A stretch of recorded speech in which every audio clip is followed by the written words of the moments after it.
Well, it's so many people coming together with so many hearts that each have different needs, but each of the hearts of the people are coming here with their own needs. So it really brings so much energy and so much beauty to feed all of our hearts. And I hope that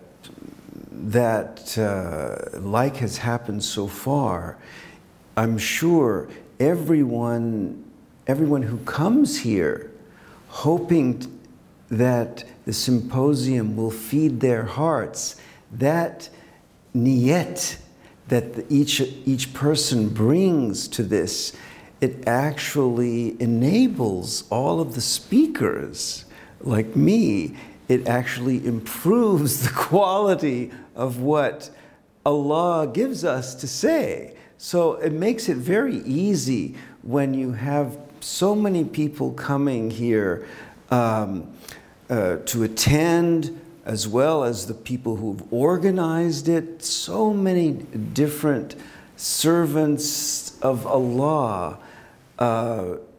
It really, mashallah, it's a testimony to the beauty of Allah's creation. And here we are. We're here at each moment, at the beginning of Allah's creation, and we are here at each moment at the end of Allah's creation.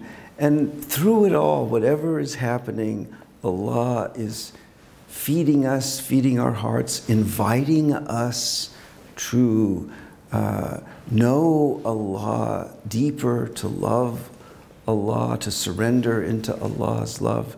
So it's a beautiful opportunity. Of course, we always have the opportunity to receive Allah's love in the world, and to be our hearts to be nurtured. But usually, you know, when we're reading, watching Fox News or some other channel, the way that Allah is feeding us through kind of jalal there is a little bit more difficult. Here, there's a more easily digestible mixture of Jamal and Jalal. So alhamdulillah, thank you. It's very much a blessing for me to be able to be here.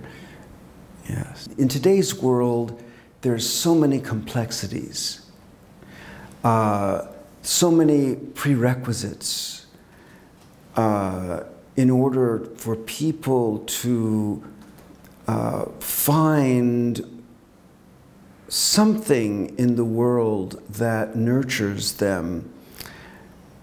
It takes quite a lot of effort. However, generally, but one of the things that Harakani makes clear, like one of the overall messages of Tasavvuf, is that the Sufi is the child of the moment, Ibnul Waqt.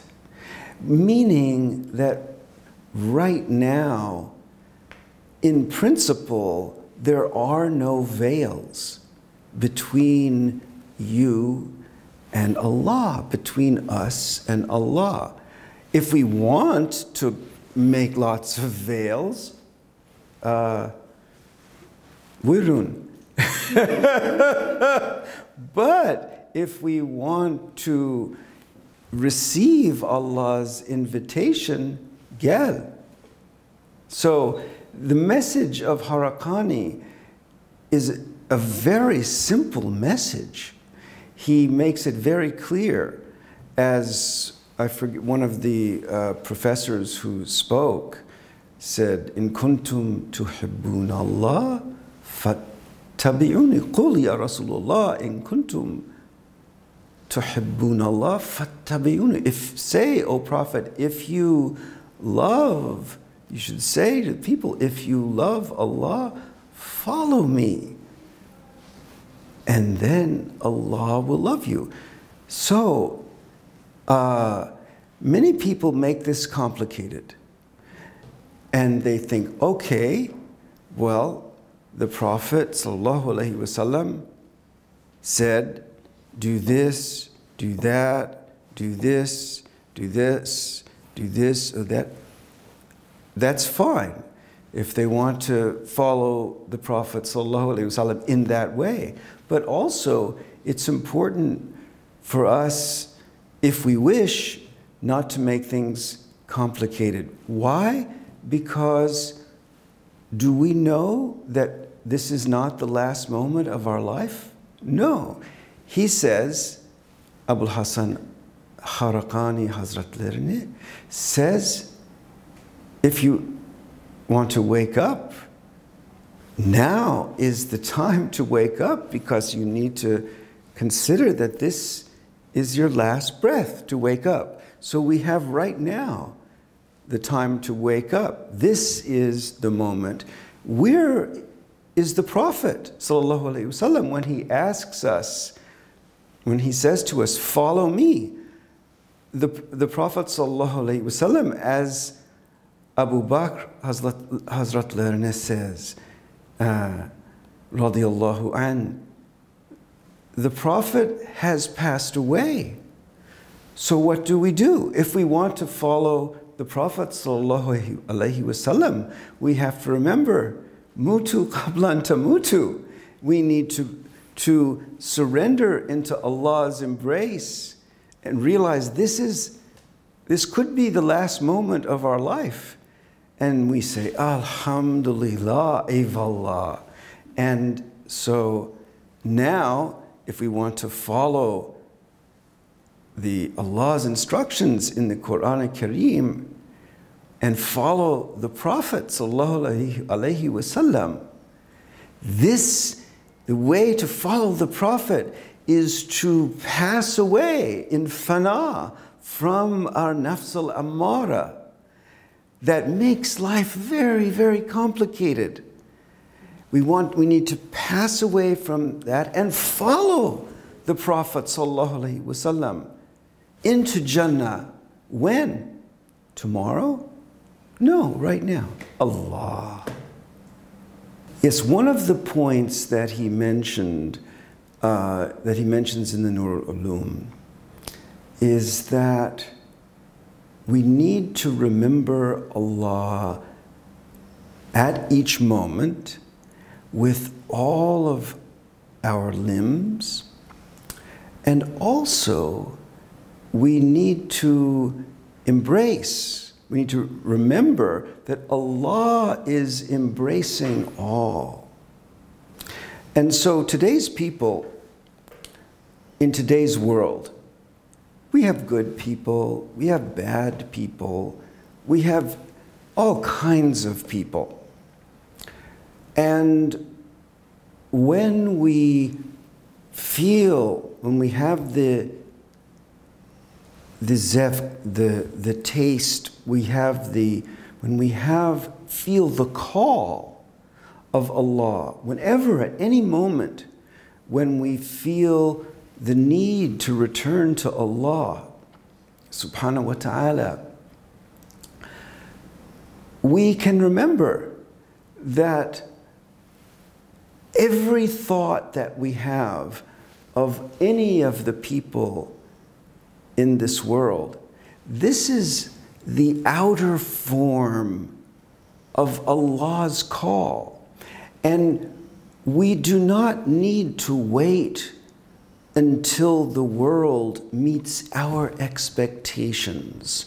We don't need to wait until we can construct our lives to, as we say in English, so that all of our ducks are in order. We don't need to wait until we can get our life just right and have just the right people, just the right job.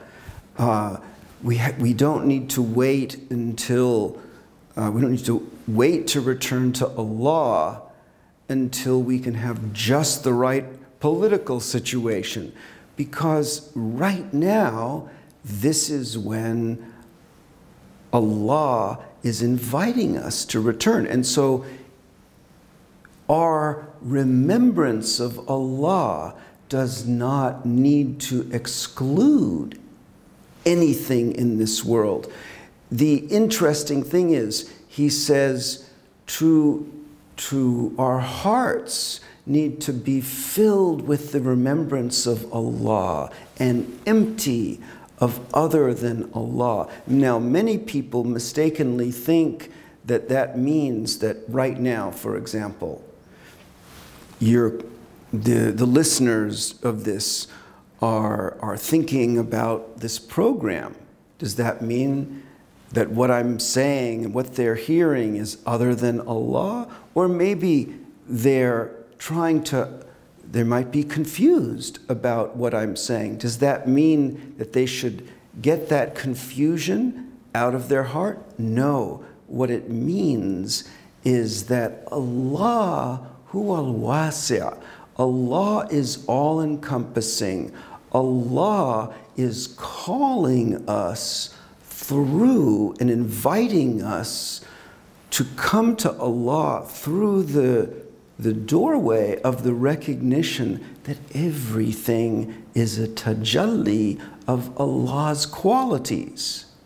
So if we remember Allah with gratitude to Allah, we're remembering that at this moment, whatever is in our mind and our hearts is put there ultimately by Allah subhanahu wa ta'ala, which doesn't mean that we should act on everything in our minds and hearts. What it does mean is that since we are attempting to empty our heart of other than Allah, we remember and respond to whatever is in our hearts as the outer form, as the zahir of Allah's tajalli, of Allah's qualities.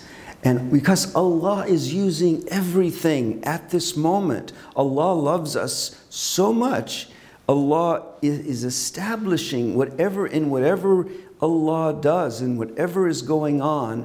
This is the way that Allah's dostluk in Persian, dostluk in Turkish. This is how Allah is bringing everything into being with His loving friendship. And so if we respond to make our hearts empty of other than Allah, means that we have to take this radical move and recognize that everything that is here right now that we're aware of, this is nothing but Allah's tajalli. And so we need to receive it with alhamdulillah, with gratitude. But what happens if we don't? What if we forget Allah? Then our forgetfulness is the next moment's invitation, the next moment's frame of the door through which we can come. And so Mevlana similarly says, Gel, come, whoever you are. Ger kafiru gebru but peresti. Gel, this is not the threshold of hopelessness. So at each moment, the point that Harakani Hazretlerine and Mevlana Hazretlerine, the point of what they're saying is that no matter what is coming into our heart, we can respond to it, remembering that this is nothing but Allah's invitation, Allah's love, reaching out to us to receive and surrender to and enable Allah to just pick us up Alhamdulillah, and bring us into Jannat. Alhamdulillah, Rabbil Alameen.